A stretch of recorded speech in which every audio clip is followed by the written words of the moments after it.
ಅಮ್ಮ ರಾಜಲಕ್ಷ್ಮಿ, ಏನಮ್ಮ ಇದೆಲ್ಲ? ನಾಳೆ ಬೆಳಗ್ಗೆ ನಾನು ದೀಕ್ಷೆ ತಗೋಬೇಕು ಅಂತ ಇದ್ದೀನಿ ಅಲ್ವಾ ಮಾವ?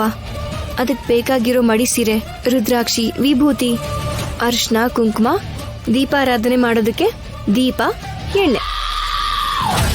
ಅಂದ್ರೆ ನೀನು ಬ್ರಹ್ಮ ಮಹೋತ್ಸವದಲ್ಲಿ ನಿದ್ರೆಯಿಂದ ಎದ್ದು ತಣ್ಣೀರಲ್ಲಿ ಸ್ನಾನ ಮಾಡ್ಬೇಕಲ್ವಾ? ಹೌದು ಸರ್. ಸೂರ್ಯೋದಯಕ್ಕಿಂತ ಮುಂಚೆನೆ ನಾವು ಸ್ವಾಮಿಗೆ ದೀಪಾರಾಧನೆ ಮಾಡಬೇಕು.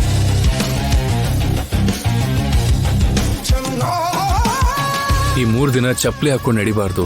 ಯಾವುದೇ ರೀತಿ ತಪ್ಪಾಗಬಾರ್ದು. ಪದ್ಧತಿನ ನೀಟಾಗಿ ಫಾಲೋ ಮಾಡು. ಹಣೆ ಮೇಲೆ ಯಾವಾಗ್ಲೂ ವಿಭೂತಿ, ಚಂದನ, ಕುಂಕುಮ ಎಲ್ಲ ಇರಬೇಕು ಸರ್. ದೃಷ್ಟಿ ಪೂರ್ತಿ ಆ ದೇವರ ಮೇಲೆ ಇರಬೇಕು. 24 ಗಂಟೆನೂ ಮನ್ಸಲ್ಲಿ ಆ ದೇವರ ಧ್ಯಾನನೇ ಮಾಡ್ತಾ ಇರಬೇಕು. ಅದಕ್ಕೆ ಈ ಮಡಿಗಿಡಿ ಅಂತಂದ್ರೆ ಒಳ್ಳೆ ನೀರ್ನ ಕೂಡ ಮುಟ್ಬಾರ್ದಲ್ವಾ? ಅದಕ್ಕೆ ನಾನು ಎಲ್ಲದಕ್ಕೂ ಸಿದ್ಧವಾಗೇ ಇದ್ದೀನಿ ಪ್ರಶಾಂತ್. ಸ್ವಾಮೀಜಿ ಹೇಳ್ದ ಹಾಗೆ 3 ದಿನ ಆದ್ಮೇಲೆ ಆ ನಿಧಿ ಎಲ್ಲಿದೆ ಅಂತ ತಿಳ್ಕೊಳ್ಳೋ ಅವಕಾಶ ಸಿಕ್ಕಿದ್ರೆ ತಕ್ಷಣನೇ ಪ್ರಭುತ್ವಕ್ಕೆ ಗೊತ್ತಾಗೋ ಹಾಗೆ ಮಾಡಿ ಅವ್ರಿಗೆ ಸೇರೋ ಹಾಗೆ ಮಾಡಬೇಕು.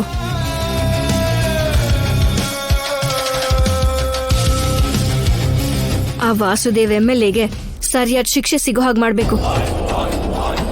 ಈಗ ಶಾಶ್ವತವಾಗಿ ದೇವಸ್ಥಾನದಲ್ಲಿ ನೀನ್ ಕೋರ್ಕೊಂಡಿರೋ ನಿತ್ಯ ಪೂಜೆ, ಅರ್ಚನೆ, ಅಭಿಷೇಕ ಎಲ್ಲ ನಡೀತಾ ಇದೆಯಮ್ಮ?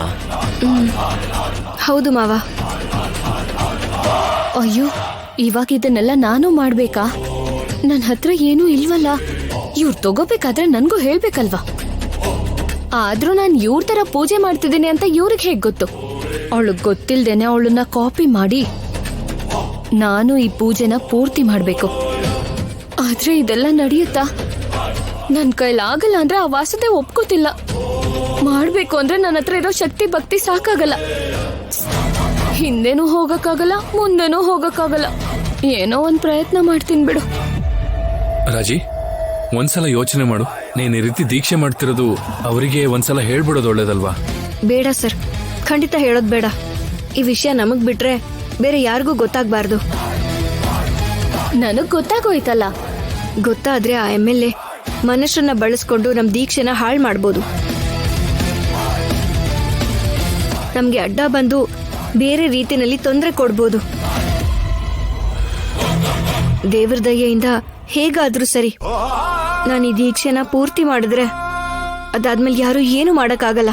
ನೀನ್ ಯಾವ ಧೈರ್ಯದ ಮೇಲೆ ಈ ದೀಕ್ಷೆ ತಗೊಂಡೆ ರಾಜಿ?